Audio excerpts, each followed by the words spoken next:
It's the biggest game of musical chairs you've ever seen.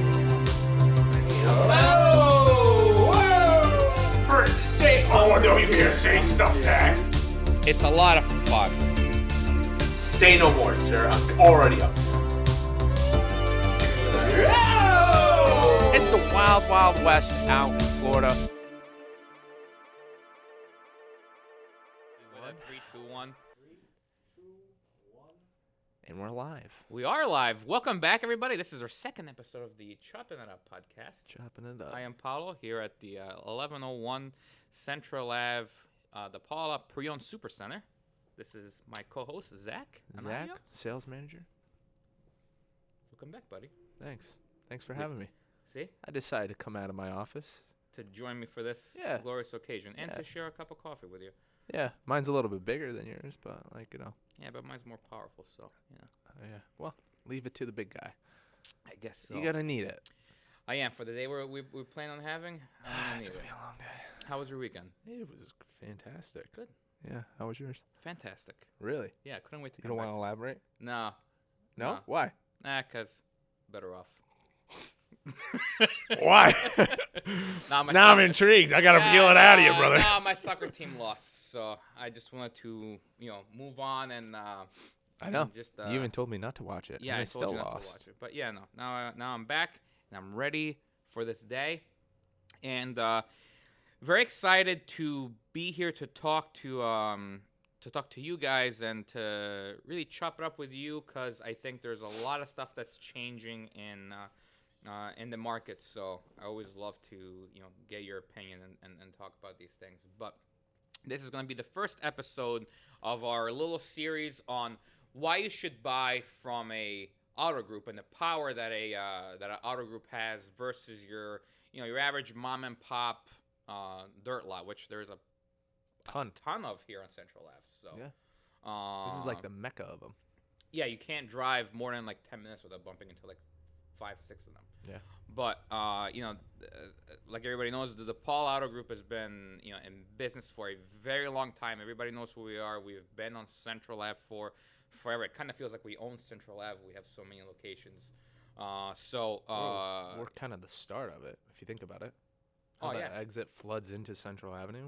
We're like the very tip of the spear, as they say. So just want to kind of dive in and let people know that why should I buy from a big dealership versus, hey, I know a guy that's got a few cars for sale. What's the difference? What do you get from one place versus the other? So we're going to have a bunch of different episodes, and we're going to highlight different reasons why. But I think the main one, which is honestly the only reason why people buy cars, is pricing.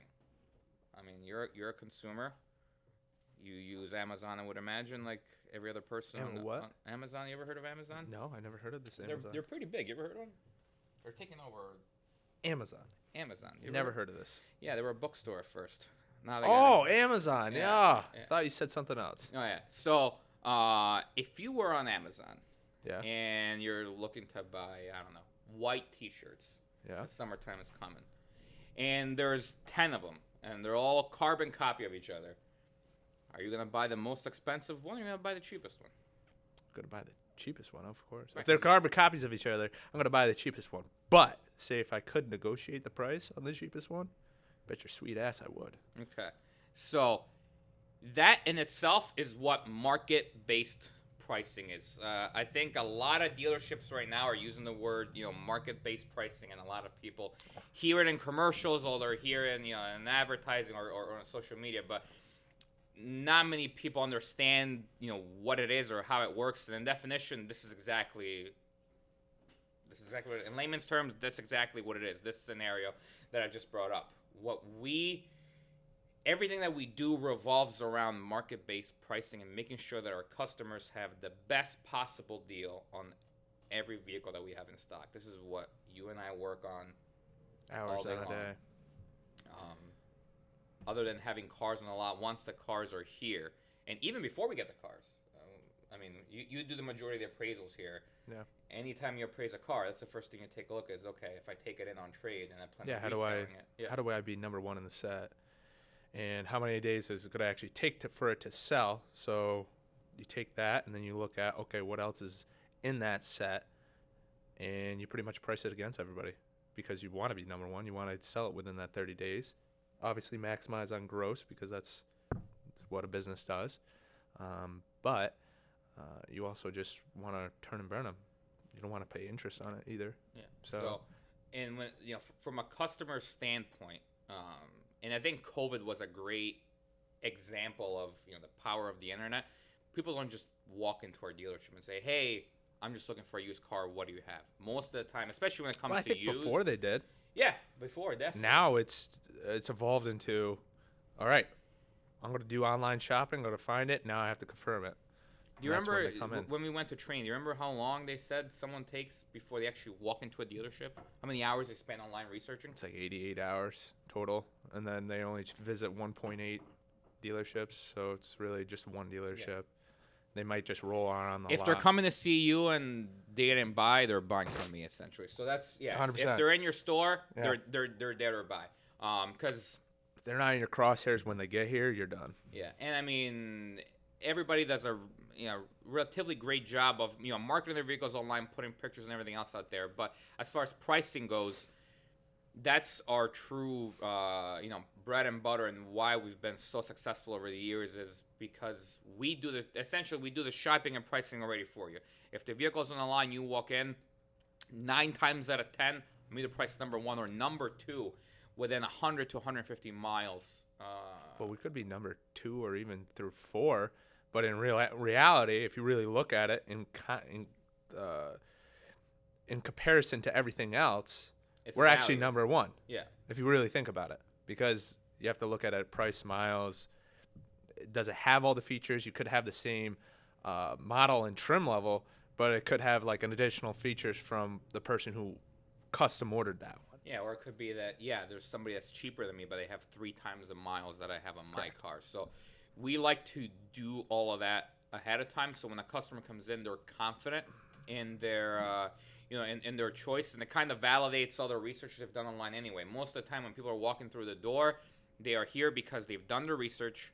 They see the price. It already tells you what other dealerships sell there for if you've been online long enough. They're just here pretty much to confirm that, your car looks exactly like... It's not a roach. Yeah, it's not a roach. I saw it online. It looks great. It looks the same as I saw in the pictures. And does the price make sense? And obviously, we don't negotiate on price because we've done that already. If I put a car out there on that price, trust that it's the best possible price on that market today. Because stocks, those change every day. Cars, it's the same exact thing. It's a true life market. It's got a pulse that changes day to day. Especially now. And with COVID, everything has been completely different. With the crashing soon. Manufacturers, being so short, all of that drove all the prices up. But now that they're slowly starting to move, you'll see those prices fluctuate day to day from vehicle to vehicle, whether it's a truck or a sedan. And you're gonna always have your hot cars and models that move a little bit slower. But I think overall, right now, heading into the spring market, you are at a very good position if you're looking to get into any vehicle, but used, especially right now. What is going to be the next most popular trend? Trucks were for a while, but trend. I mean, electric cars are really the movement right now, but at the end of the day, it's going to be like SUVs because nobody really wants a sedan. Or I shouldn't say that because of all the gas prices that are going up. Some people are now going to go out of their way to get sedans.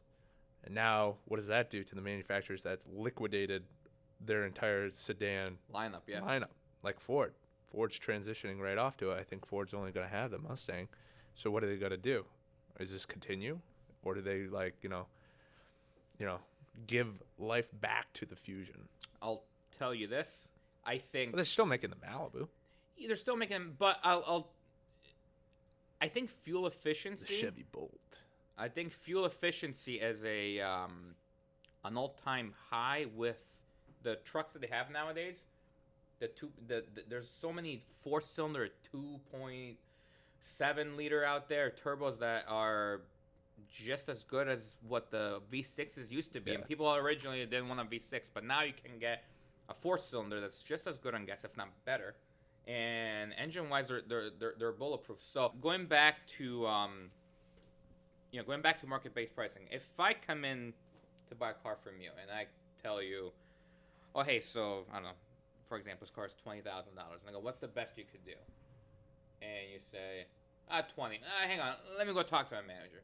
And I come in 2 minutes later and I go, you know what? For you, we'll do 19. Doesn't that feel like something's happening? Like Means I got more juice to milk out of you. Yeah. If you can come right back, say, all right, let me go talk to my manager. 2 seconds later, you're coming back. I could do 19. If you could do 19 now, within that 2 seconds, you probably have you could more. do 18. Yeah. So you could do 17.5. I think you lose credibility as a dealer when you start to just say, hey, you know what? Let's start working on them. Then why put a? I also lose a little trust in my salesperson. I do too. But not only that, at that point, why even have a price online if everything is just negotiable? I mean, Call for price. Huh? Call for price. Yeah, call for price. I mean, some jewelry stores do that. They'll list it on their website, and then all of a sudden, boom, they just say call for pricing. But I would be fine with something saying, hey, call for pricing and price is negotiable. But at that point, once you make it negotiable. What's negotiable? Huh? Oh, I said, what's negotiable, though? Yeah. You have to, I think at that point, you just have to leave it up to the interpretation of the dealership and the buyer. But me, Yeah. I like to know what I'm paying. I like to, and then, okay, cool. You're going to negotiate the price based off of what? Is there data that you're using to back this up? Or is it because you think I have great eyebrows, which I do? But is that why you're discounting the car? True. There's no, yeah, I need factual information to know how you came up with You your want the decision. credibility. Yeah, I want behind it. credibility. I want to know, okay, so you're a professional. Why are you discounting this for me? Is it because you like me? What's the reason? And they can be, oh, you know what? For you, we're going to do it for this price. Yeah, because the average person that listens to the radio, you'll hear, oh, market-based pricing, but you don't link that to anything. You just say market-based pricing. What is you're just that? used to hearing it and you don't know what it is. Yeah, there's no credibility. I've never gone to another dealership that uses market-based pricing. What do they do? I don't know. We have all the data in the world that backs us up. Do they? From my understanding, they don't. No, I think it's easier to just say, oh, we do market-based pricing. It's that thing you heard of, but that's why this is the price. Speaking to other salespeople from other dealerships, not naming them, they just say, oh, we do that too, and we just tell you the price. Yeah. But what's the market-based pricing then? Because in my head, I'm like, okay, what's cheaper out there than you? Because I want the best deal. Yeah. That's I mean, at the end of the day, it's the best deal. Anytime someone comes in to buy a vehicle and a sales guy comes to me and I'm showing, sales numbers to a customer, there's always a set of data that shows here's the reason why I got this car priced to this number today. So there's always the proof is in the pudding. We always give you proof as to why we're priced this way today. And that market may be different tomorrow. That price may be different tomorrow. But when you come in, you're buying that car today. We've done the research. Here is full proof as to how we got to that number.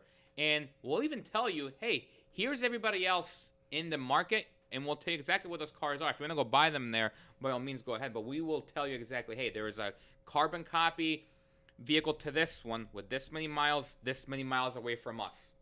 Feel free to go take a look at them. We're very transparent when it comes to that. And I think used cars kind of carries that stigma that, oh, there's always some sort of catcher they're out to get you. I think we're as transparent as we could possibly be with our pricing and even overall industry, though. Oh yeah, absolutely. It's just something that you have to deal with. But I think if you don't stick to your guns and no, this is the price because X, Y, and Z, and here's the reason, here's the market as to why. I mean, let's be honest. You're here because of the price. Yeah, 1,000%. Unless you're just rolling through the lot, you're here because of the price. Yeah. But that's the thing. People are researching online for so long before they come in. You're coming in, unless it's a specific color with a specific feature that nobody else has, most of the time you're not coming in because you like the color red. You came in because I have a car that not on like regular cars. Yeah.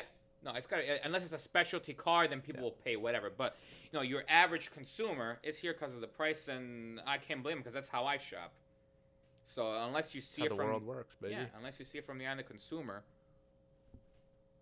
I think you'll have a hard time being successful in this in this market anyway. I think the time of selling over MSRP and over sticker, that Actually, you want to hear something funny? Yeah. I had a conversation with a salesperson that's in luxury sales in the capital region, and he's saying that his dealership is still selling over MSRP.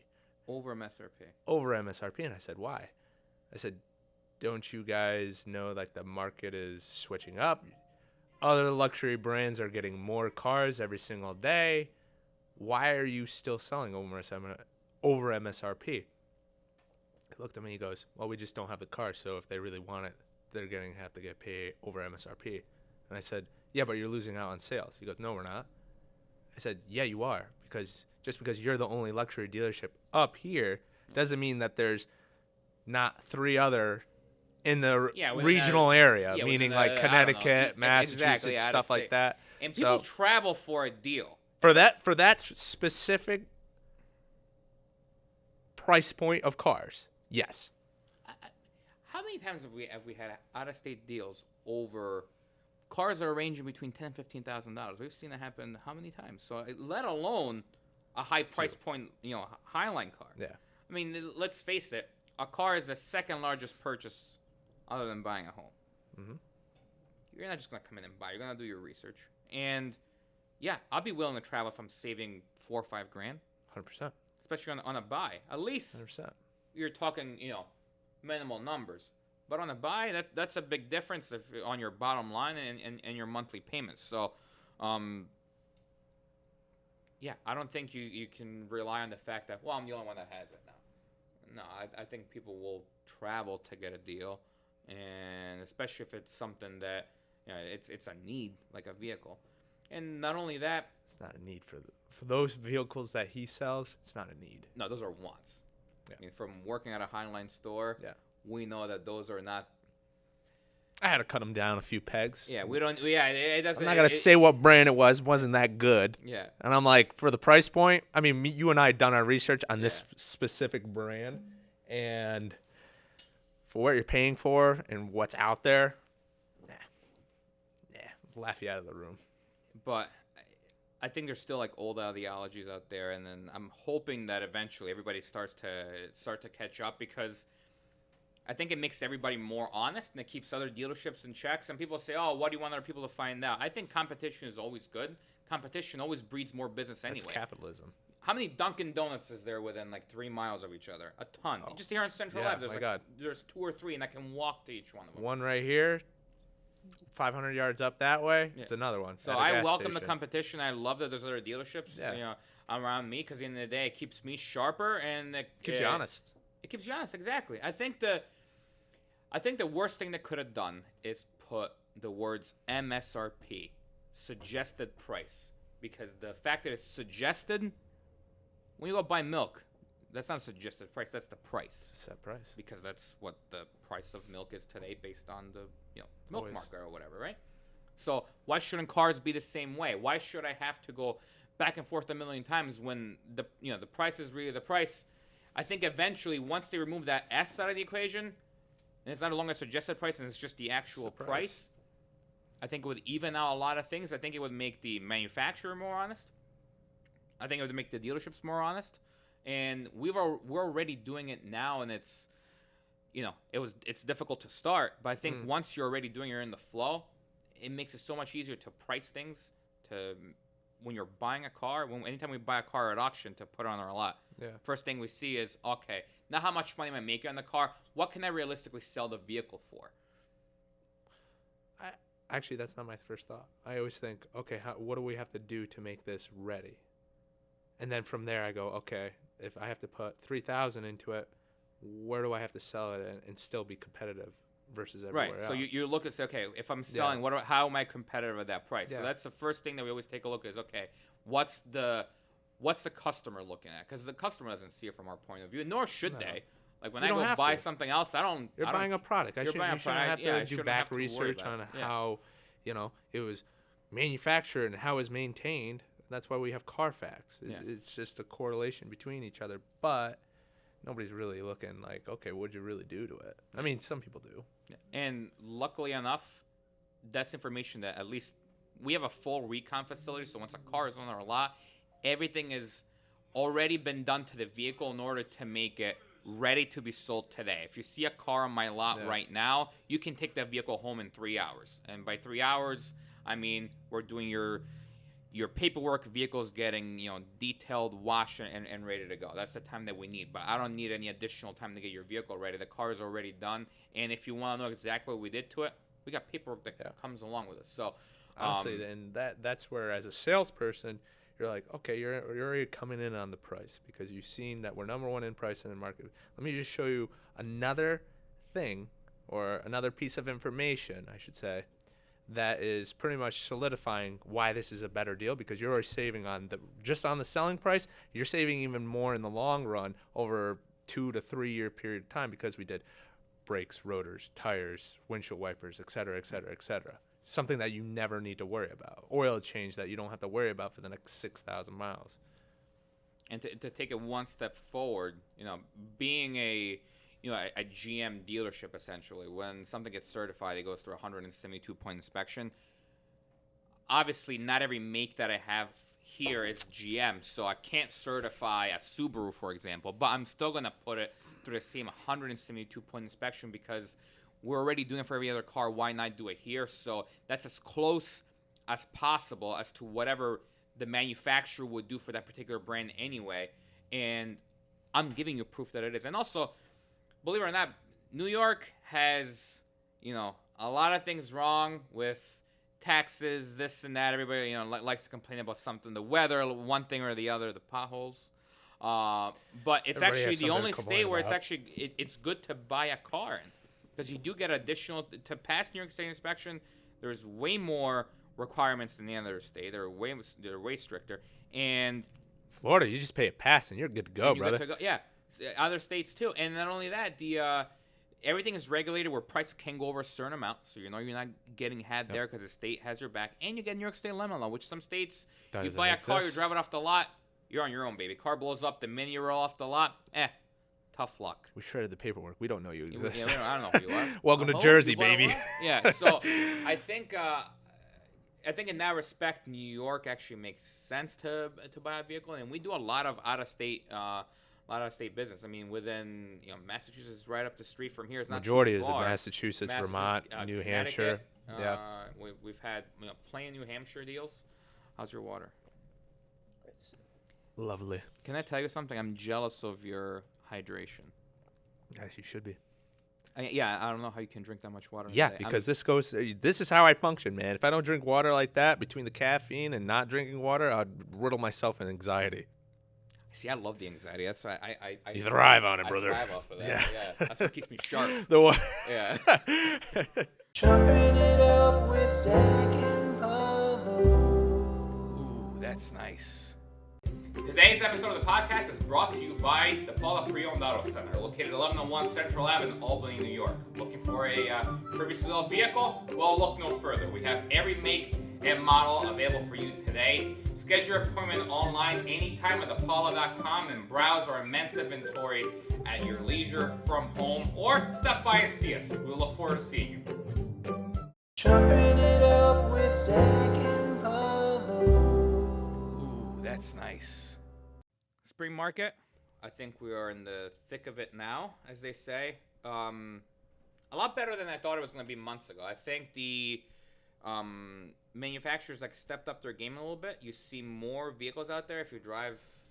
It's not what it was years ago, but compared to what it was months ago, I think you already see a trend. Well, it's evolving. It's evolving. You see a shift where most people, like we said earlier, are not really selling, at sticker. They're starting to discount their cars. They're definitely selling over sticker if you are. I don't know what you're doing, but I think you're already seeing that, which means that prices are going to get better across the board. The more inventory, the better the price is going to be on.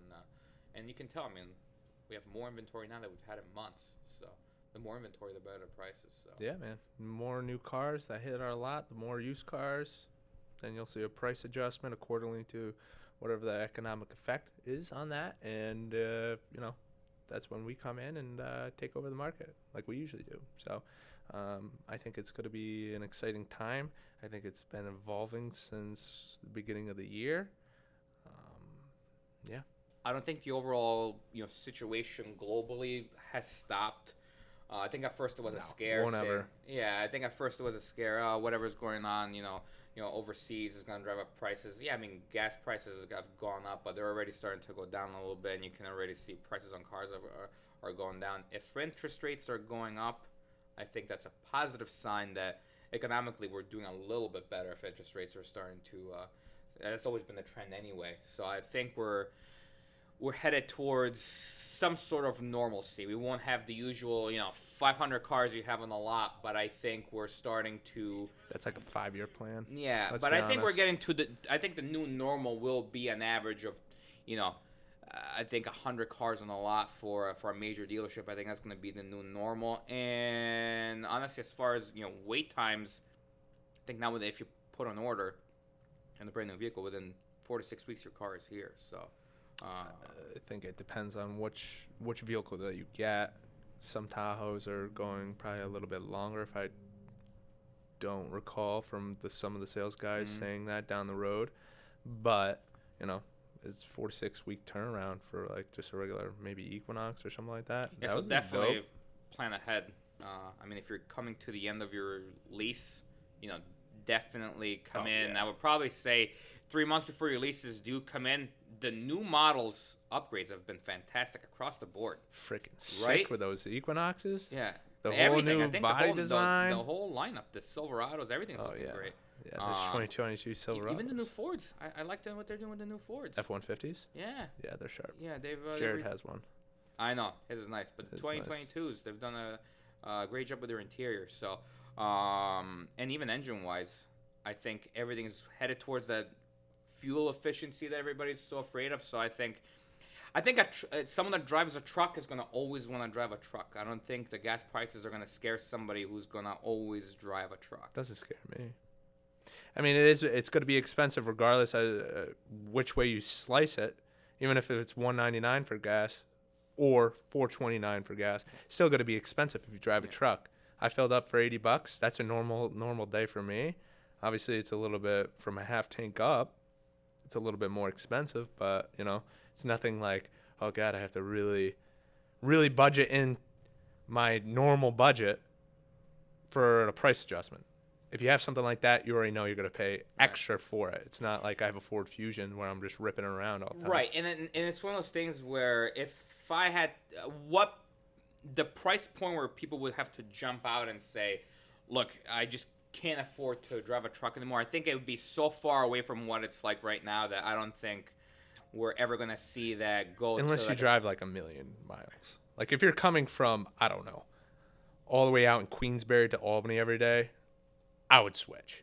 I dare say that somebody's going to buy a runner vehicle and still not get rid of their truck because everybody wants a truck. How many times were I asked to borrow your truck All the time. to go to Home Depot and everything All else? the So time. I think that's not going anywhere. No, I'd rather have a runner vehicle. Yeah, than to give up a car that you absolutely love. Get a nice little summertime car, like a Mazda Miata. Which we have one on the lot. Check it out. Maybe if we could put that here somewhere, we'll Right let there. Jacob take care of that. He's behind the scenes. That'd Use be those great. tech wizard skills and Yeah. really, And it's manual. And if you don't know how to drive manual, it's a perfect time to learn. perfect time to learn. Number one. Number two, we made an instructional video last year where we teach people how to drive manual. Fun fact. I taught you how to drive manual in a Mazda Miata. What a Yep. 2017 Mazda Miata. It's a classic. yeah. I don't know if 17 is a classic. To me, it is. But the Miata itself is a. I think It's an iconic car. It's a kind of car for it. It's a staple of Oh, yeah. the 2-door convertibles. I think people have them and they keep them for forever. Love the 90s Mazda Miata. Pop-up headlights. Oh, pop-up that retro headlights. look, man. Oh, hell yeah. Take my sweat. You'll know that we have a love for vehicles that have pop-up headlights, which is it's a dead look. You don't see it anymore. But why can't we bring it back? Honestly, with the designs that we have nowadays, it looks sick. Right? And the technology that and the engineering that can go behind it, it'd be insane how awesome it is. Just imagine this. Kill it in the 80s. Lights pop up and now they're LEDs. Come on. That'd be sick. Right? Yeah. Well, That one Ferrari does have it. It's kind of it It's slides kinda- yeah, out. just It's like slide almost a up. It's not a- retractable lens, but still. I still dig the fact that there's anytime I see Yeah. moving pieces on the exterior part of a car like that. I don't know. Oh hell yeah! I know. I have a. I don't know. I just have some sort of like deep rooted like love for. I don't know. I think maybe it was that time of my life where those were the cool cars, and then they kind of went in the '90s. Everybody, or late '80s, everybody had the pop-up lights, and now it's gone. You don't see one car. I dare any designer, if they ever get to see this episode, design me a new car with pop-up headlights, and I'll guarantee one of us will put a deposit on it immediately. Oh, 100%. I'm already waiting in line. I don't know what it is, but I'm you already have my buying it. sale. Yeah. I won't even negotiate. MSRP, full sticker. Boom, I'll let's buy go. it. Dare I say, if it's in white, on white interior, Oh, yeah. I'll even pay over sticker price. Yeah. Now you're going to have to get a tracksuit. I have to get when I have them, baby. I got a whole No, closet. no, no, full no. of tracks. Hang on. I should say you have to go to get that Rocky tracksuit. Oh yeah. Italian flag, All, choker chain, you, white you, high top Nikes. that's a Hey, dream yo. of mine. Yeah. One day. Then we're going to have to do something about that hair. I know. Finally get a hair transplant. Finally spring to get that hair transplant. I've always I wanted. got this Rocky sweatsuit. Yeah, I'm I know. going to get a track. Either that or I gotta wear a hat the whole time. Yeah. That's the one thing that I would love to have a convertible car, but I will never take the top down because when your hair looks like this and it's thinning and it's disappearing, you can't afford to put the Every top strand down. is Every a slice strain, of I know gold. every single piece of every strain. I know them by name. So when one is no longer there, I know who's missing. breaks your heart. I know. But that has been our time. Thank you for joining me today. No, thank you for having me. I will see you in your office in 15 minutes. And, I'll be prepped up and ready to go. All right. Well, thank you for joining us in this next episode of the Choppin Podcast. I am Paolo, I'm Zack. and we'll see you again soon. Alrighty. Ciao. Alright. Get this mic out of my face.